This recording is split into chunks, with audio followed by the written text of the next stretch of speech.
early. I'm going to the fucking doctor. I've been freaked out now. This little fuck. What's going on? Hey, Buster. Stop trying to hurt nice things. Where are you? Where are you? I see you. I see you, buddy. Are you afraid of this tone? You can't fucking try to all night. Hey, where are you? Buster. All right. First you try to kill me, and then you try to kill a praying mantis all night. That was your night? Fuck it. I might still die. All right.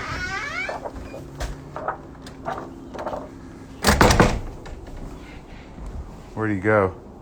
That'd be funny if I stepped on it. All right, I gotta get the fucking thing.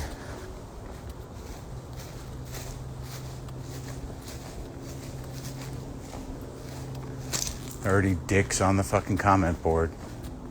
Glad I woke up the douchebags. All right. I gotta put the mask, visor. I'm just like getting people up to speed, man.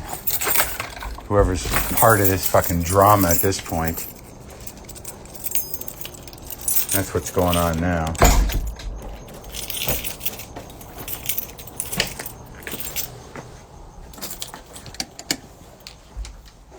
I'm sorry if you're bitter and envious and your life isn't working out. And you need to take it out on people who's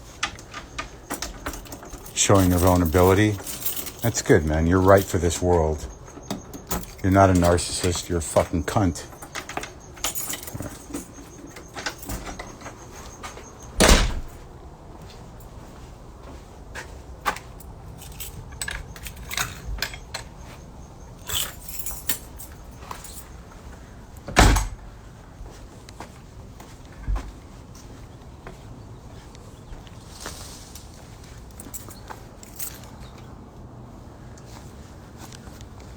What are you, a bunch of you fucking speed freak, caffeine addicted, energy drink trollers just been up all night gaming and now you're like, oh, look at you. Huh? Real fucking prince among cats.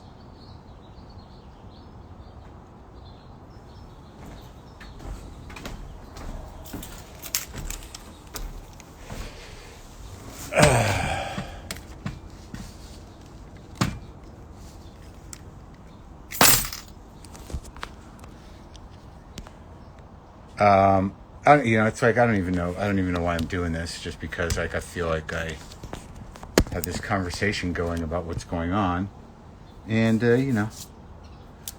because of being here on this thing, I'm not even gonna show.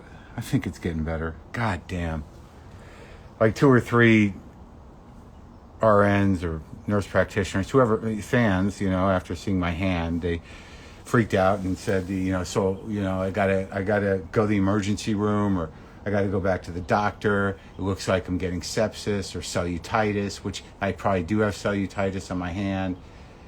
And then last night, between Google and nurses panicking in my DMs, I barely slept because I thought at any point I was going to get a fever and start dying from MRSA or sepsis or some fucking, whatever. But I'd sent pictures to my doctor and yesterday, and she didn't get back to me till like 6 at night. She asked me some questions. I drew an outline around it, and said I should come in today, so I'm going in today.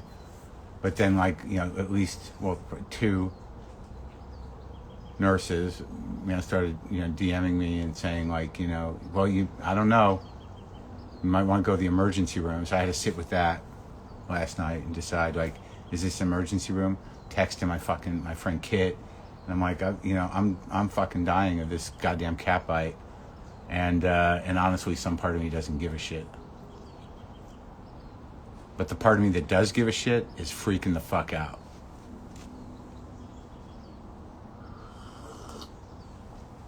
So that's the world I live in. It's the I don't want to live anymore. Holy fuck, I don't want to die. I'm right on that line. It's exciting. But see, the thing is, when you're sick here, and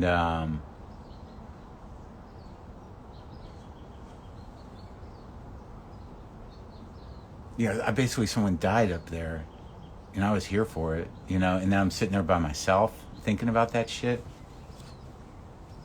No good. But seriously though, use whatever options you have at your disposal to maintain your sanity. As long as you don't hurt yourself or others. Is this too close? Do I have cellulitis on my face? Now throw it at my face. That was one of the great horrible jokes I knew as a child. I don't even remember who told it to me. It's probably being sensitive now. But there was something perverse about it that I always liked. I don't know if it's really even tellable anymore. I don't know who it would affect, but so yeah, that was my night. I was just so uncomfortable yesterday from the antibiotics and freaking out about the idea of a cat bite being my undoing. I might need IV antibiotics. I don't know. I'm going to the fucking doctor again. She told me to come in. That was the problem between the nurses who were DMing me. I mean, and I think they were concerned, and it's reasonable. And they saw a picture. And I sent a picture to my doc, and she's like, well, draw a line around the edge of it and come in.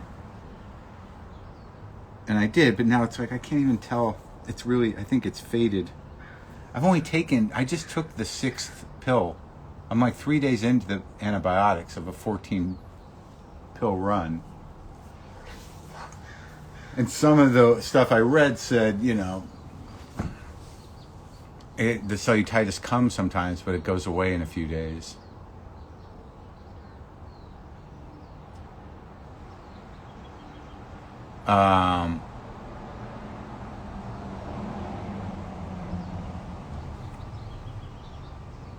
But I also I doubt the one thing I learned about loving somebody who died and having enough time to, in a panic, reach out to people while they're at the hospital is that no matter what people say, sometimes people aren't okay and they aren't going to get better and everything is not going to be all right. It's a nice thing to say, it doesn't mean much.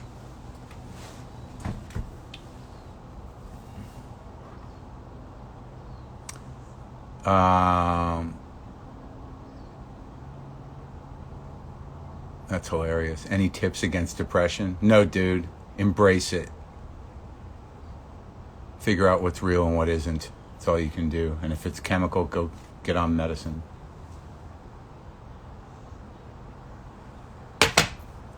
Cut to. That guy writes me a suicide note 2 hours from now. And tomorrow I find out that he's dead. And I have to stop doing these.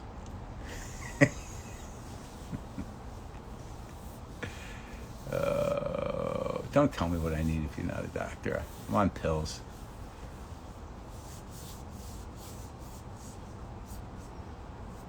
To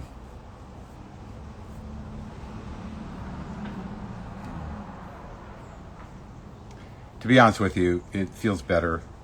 It looks better. I feel like I'm going to go in there and she's going to say, oh, it's okay. Or else she's going to say, oh my God. We need to get you to the hospital right now. Let me have somebody drive you. I have my car. I'm okay. No. I didn't even hike today. I fucking plowed through a pint and a half of ice cream last night and all the cakes. Jesus fuck.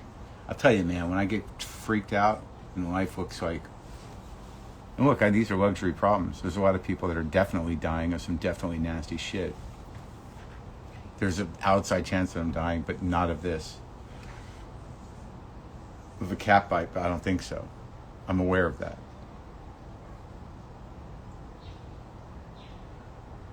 I can't, it's like if I can't get everybody up to speed every fucking day.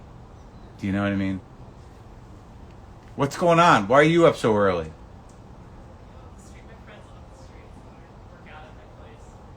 They have a gym at their place? Yeah. They have one of those? Oh, that's good. So they're just people. How's your job?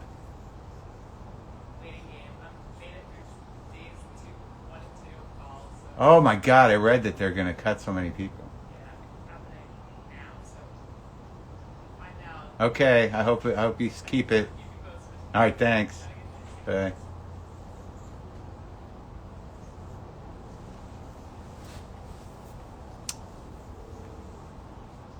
It's definitely better. You see the line? Do you see any difference on either side? I do not. So now I'm going to go to the doctor and she's going to be like, oh, hi. Glad you came down here. And, yeah, everything's good.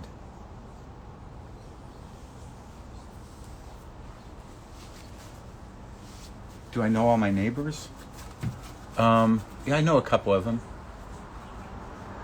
I know the couple across the street. I know her.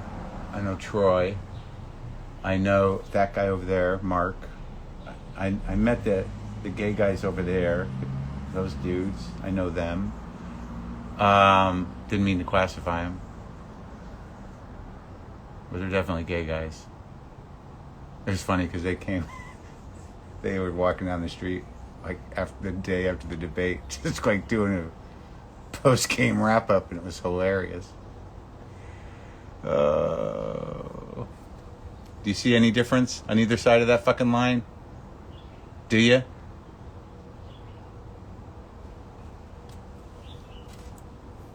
Fucking, I was like almost at the goddamn ER last night.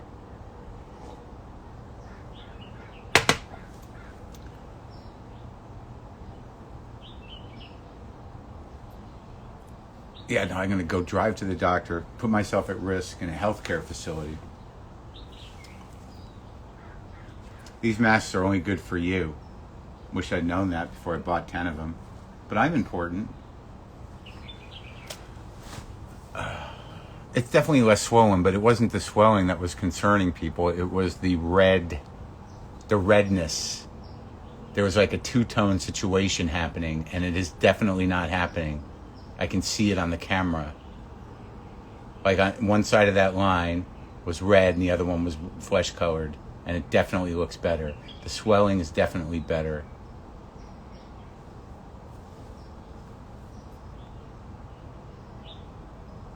Still a slight color difference, right? No, it's definitely much better. That's what I say.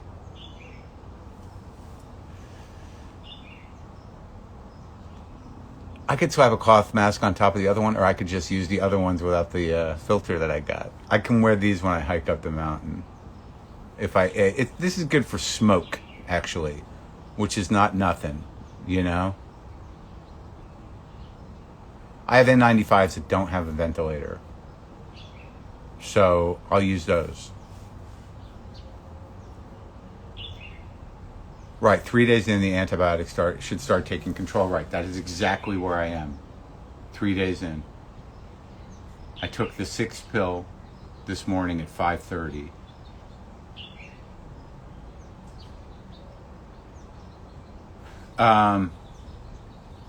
Oh, fuck.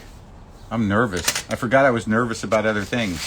See, I'm terrified about my health, but I forgot there's other things to be scared of. You know, if you're sitting there obsessing about things you're afraid of, like something specific, just stop and remind yourself that there's probably several other things that you should be scared of today. And for me, it's It's talking to Patti Smith, which is a good fear.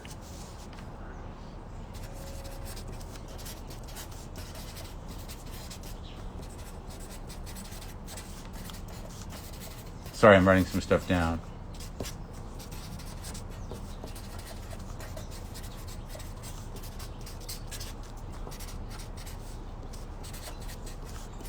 Because I don't know if you guys know how the work... Oh yeah, you got your John Hammond fix? If you're getting into the Hammond, I would really start with those first... there's a couple of electric albums. There's the one he did with the band.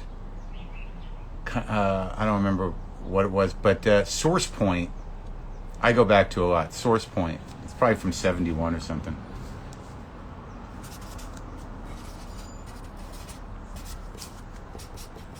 But I don't know if you know the process of how I do it. Smoke weed if you're nervous. Shut up. Shut up.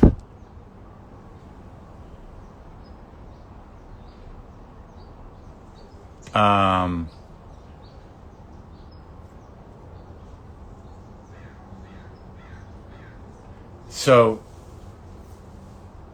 when I have to deal with a guest that's like someone I love, but someone I may not necessarily know a lot about, but somebody I understand is singular, mythic, I have to immerse myself in all their shit. Now I'll just compulsively look at my hands every 5 minutes until I get to the doctor. I immerse myself in their work. I read about them. I read what they've written. I go from a few different sources. And then for like 2 or 3 days, I just sort of like keep them in mind and keep myself engaged with their work until I figure out some approach that I hope will open up the conversation. That's the deal.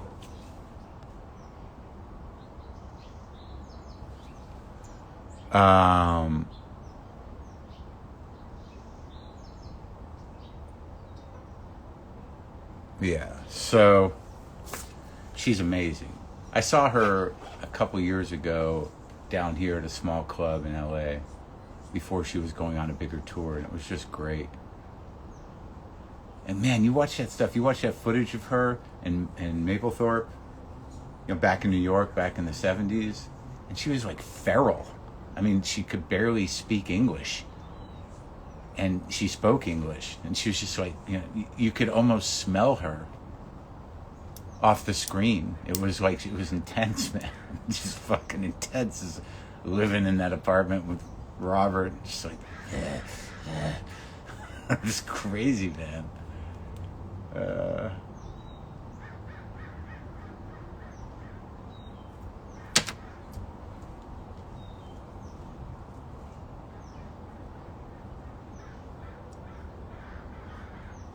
Yeah, she's amazing. I saw somebody. I helped out.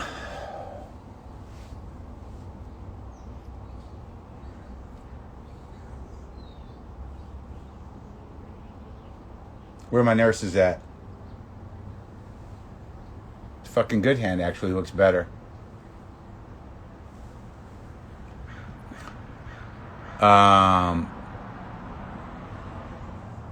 Yeah, she dated Tom Verlaine. She did, and she dated Sam, and she dated Robert before he, went the way of the cock. And she had a crush on William Burroughs. Oh yeah, you like that Waylon Jennings record, right? No shit. Yeah, liver spots, I'm old. What do you want from me?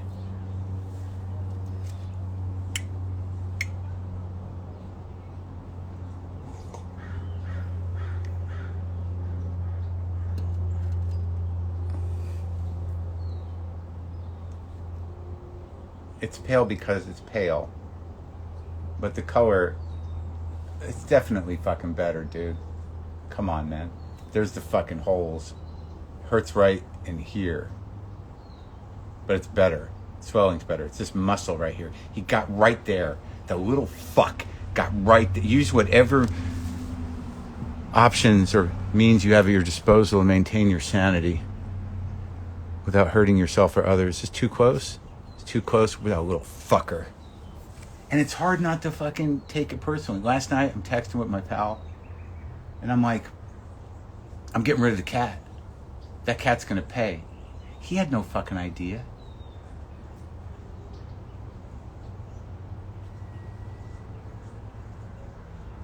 The antibiotics are starting to work.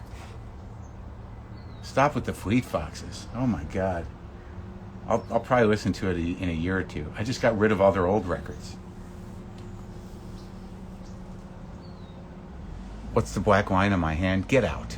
Get off. Get off. I can't just, this isn't radio.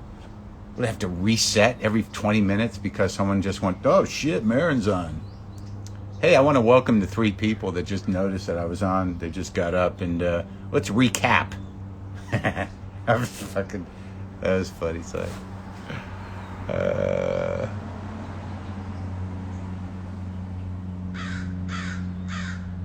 is it a new cat? Get out. Get out. Go away. Ask somebody else. I know he was scared. But when I'm scared, my impulse is not to kill my friends. Is that your impulse? Maybe my lip site said, what time is it? I gotta leave soon. I don't want to plant this idea in here, but ibuprofen is extremely toxic to cats. I'm not giving my cat ibuprofen. What the fuck does that have to do anything?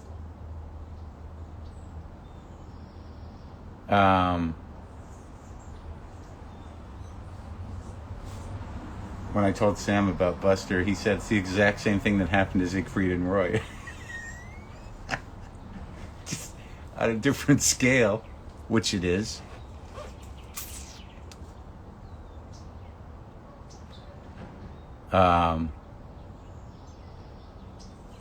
It was so funny. Like, did I ever tell you that story about Tom from Bob and Tom? In his little... When podcasting first started happening. And I did a few years of radio. I'm no radio veteran, but I know how radio works. I mean, I was on morning radio before I did the podcast.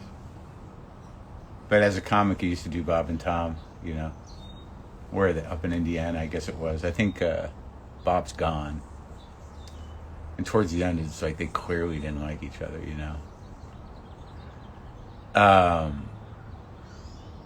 Main guitarist. Yeah, I got that record. I'll listen to it. I haven't listened to it yet. The Sharon, what's her name record. Thanks.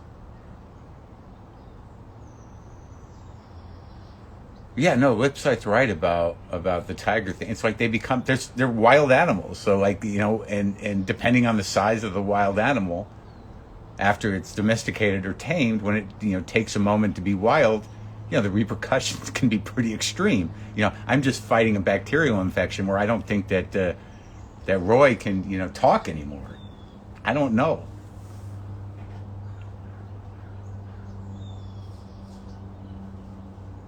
But it is the same impulse. I mean, you think these things are monsters, and I knew that.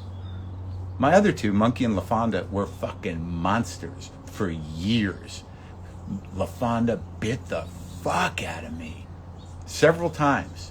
I had to wear leather gloves to fucking handle that fucker. Her. But they eventually settled down about 13 years in. They were truly feral. But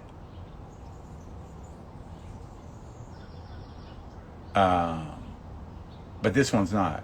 They can be a little domesticated. This one comes when what I call it, and and it'll fetch shit. Which one died? Who died? Did one of them die? Did one of Bob and Tom... Did someone die? Fuck, man. Could someone give me confirmation on that? I mean, Bob smoked a lot. Roy is dead. Oh, I remember that guy. Okay. I'm sorry. So anyways...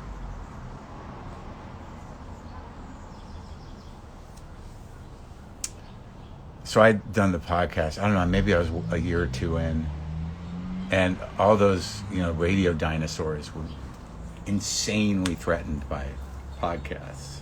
So they had no position other than to condescend, with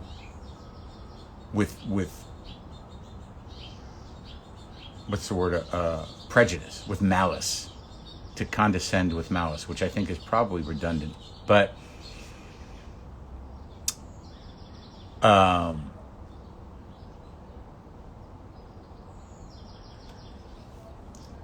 Did Bob die? No. I don't know. But okay, Bob and Tom are still alive.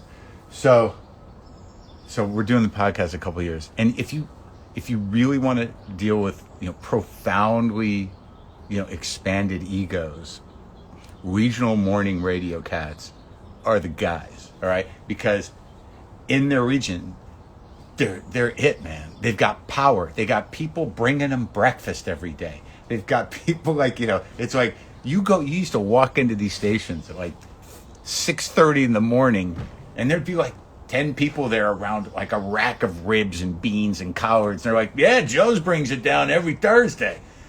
And then another day it's like, got tacos this morning from Charlie's and Charlie and Maria's. And then they get on the mic and be like, oh, these tacos are great. Want to thank Charlie and Maria for the tacos, and looking forward to the ribs tomorrow. So it was this fucking racket. But in town, man, they were the shit.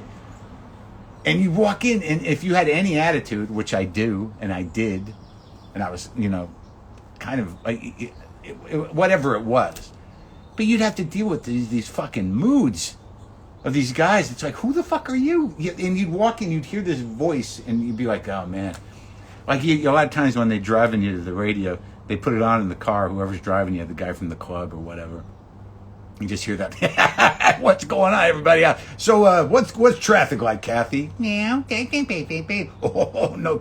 So, anyway. But, you had to do it. And some of them are great. I don't even mind the ego. I mean, a good morning radio operation, when you get in it and they know how to play, it's the best. I loved doing morning radio when I hosted. If you get into a groove and you're rolling live, the best. And some cats can do it.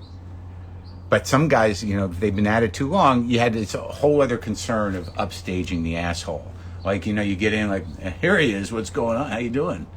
How's it going? What have you been up to? And you're constantly like, all right, I'm going to be funny, but I don't want to upstage the asshole. So, anywho.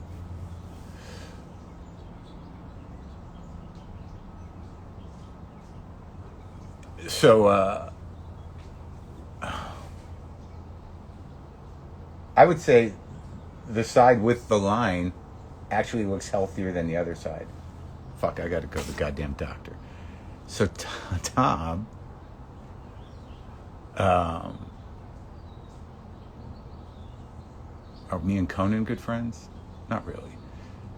We're friends, but I don't hang out with him. He's got a family and stuff. No one invites. Chick McGee is the best. Chick McGee is the fucking deep dude, funny dude, sweet guy, humble. His podcast is great. Got nothing but love for Chick McGee. So a couple years in, my appointment's in an hour. Well, I mean, they don't even open till 8:30. She squeezed me in because of the panic induced. So we'd been going with the podcast for maybe a year, right? Or whatever. I don't remember how long.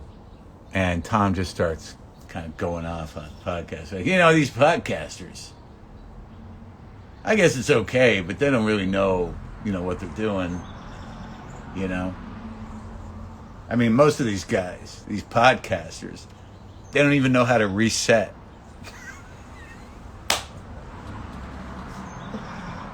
That's because we don't have to, Tom.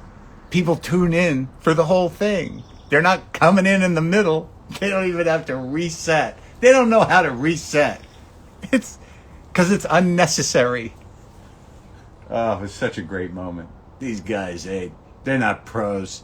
They don't know how to reset. No one's joining in the middle, Tommy.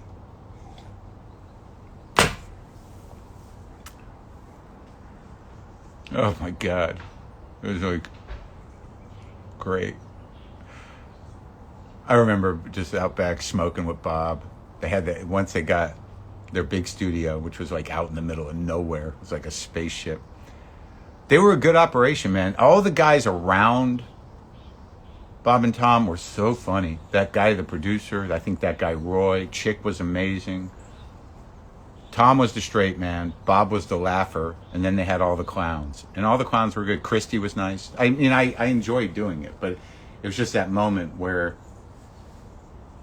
that's some sort of weird narcissism. I don't think it's a pathological narcissism, but the very nature of regional radio and these guys with these egos, and they know they've spread it out like tendrils into the cars of hundreds and thousands. That is a practical narcissism.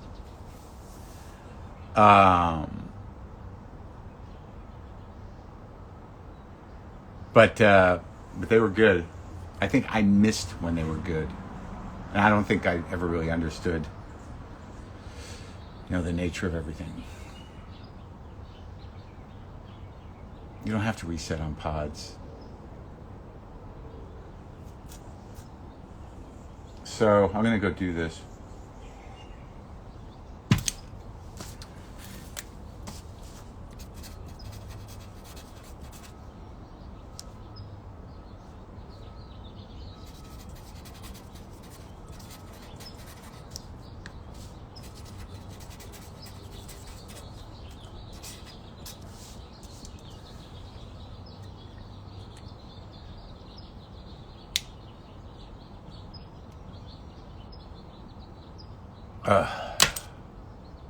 Any memories on O&A? Yeah, here's what I remember about doing O&A.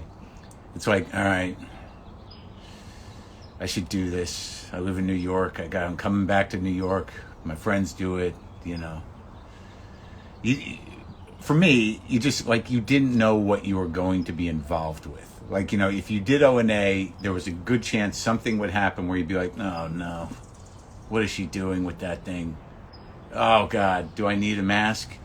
So, it was, you just didn't know. That was the thing about sort of whole shock jock mode. They were good, but you could take a beating on that show. But, I certainly loved a lot of the guys that did that show. And, before sort of Anthony became radicalized fully, he was pretty funny. And Opie was always sort of like the straight guy. But, it was a lot of times to be on with the fellas and the ladies that could handle it was pretty good. But as time went on, you're like, I don't know if I want to be, you don't want to be the guy who's, you don't want to be Michael J. Fox in Casualties of War. That was sort of the feeling you had when you did O&A. It's like, I just hope I'm not Michael J. Fox in Casualties of War. So,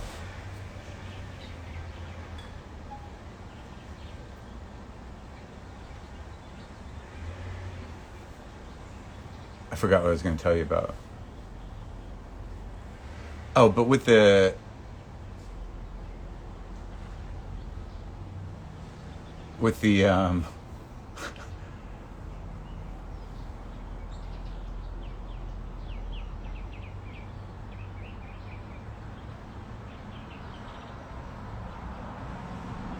the shock jock thing. Yeah, I just remember that one time in Cleveland.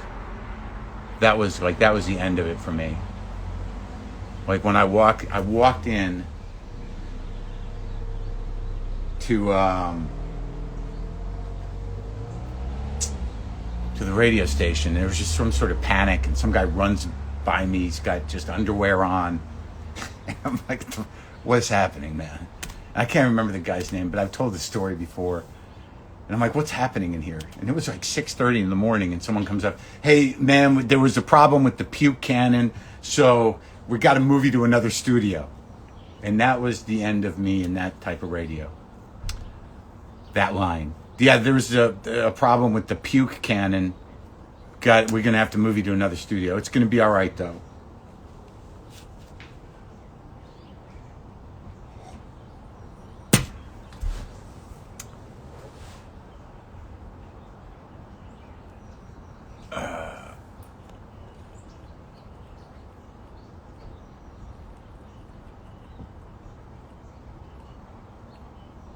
Okay.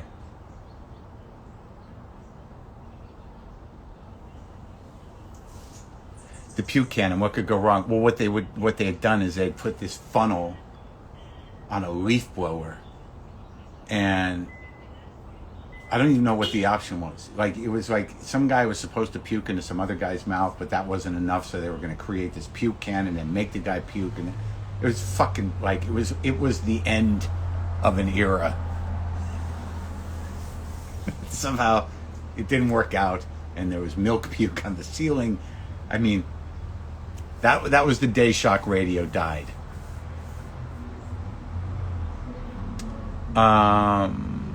Okay. You guys, good times. Going to the dock. Feeling okay about it.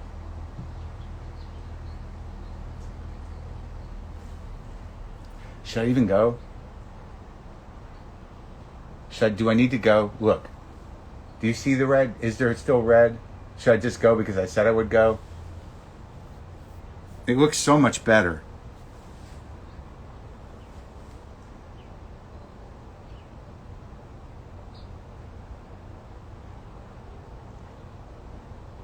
Go? No. Go for my mind.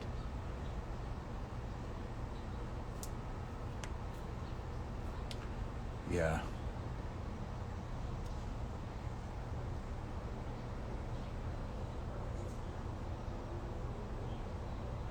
Okay. Okay, I'm gonna go. All right. Thanks for that. The fuck is wrong with me? How about just make a decision, Mark? How does that go? Talk to you guys later.